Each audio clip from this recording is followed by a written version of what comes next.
نماز افضل ہے یا ماتم؟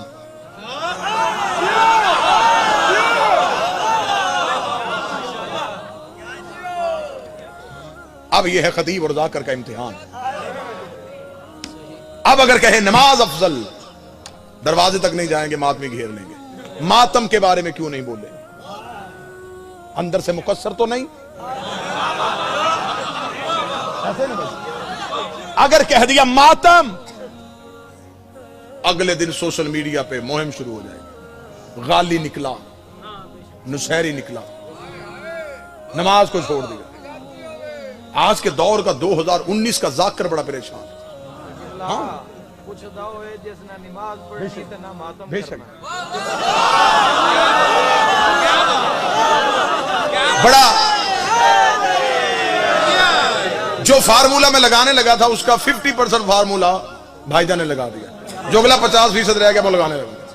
نماز افضل ہے یا ماتم؟ نماز افضل ہے یا ماتم؟ نماز افضل ہے یا ماتم؟ یہ سوال ہمیشہ وہ کرتا ہے جو دونوں میں سے ایک چھوڑنا چاہتا ہو۔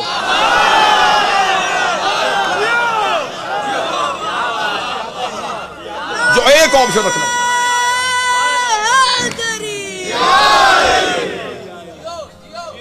نمازی کیا؟ نمازی کس غرور میں ہے؟ وہ کہتا ہے 3 گھنٹے ماتم کے حلقے میں کھڑے ہونے والا ماتمی 5 منٹ مصلی پہ کیوں نہیں کھڑا ہوتا؟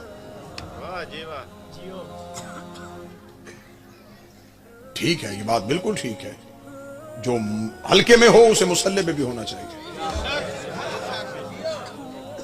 لیکن پوری رات مصلی پہ کھڑے ہونے والے نمازی کو بھی 5 منٹ حلقہ ماتم میں آنا چاہیے۔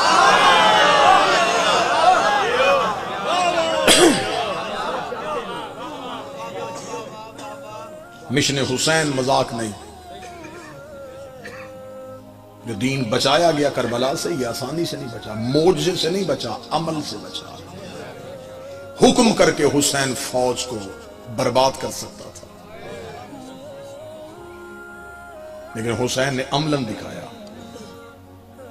جوان بھائی کے بازو کٹوانا آسان نہیں تھا،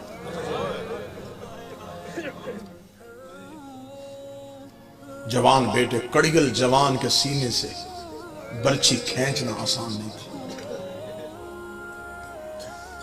6 ماہ کے بیٹے کی گردن سے تیر کھینچنا آسان نہیں تھا۔ اگلی سطر پہ واجب سمجھ کے ہائے کہنا بڑا مشکل تھا، سجاد کا پھپھی کو ننگے سر نماز پڑھتے دیکھا۔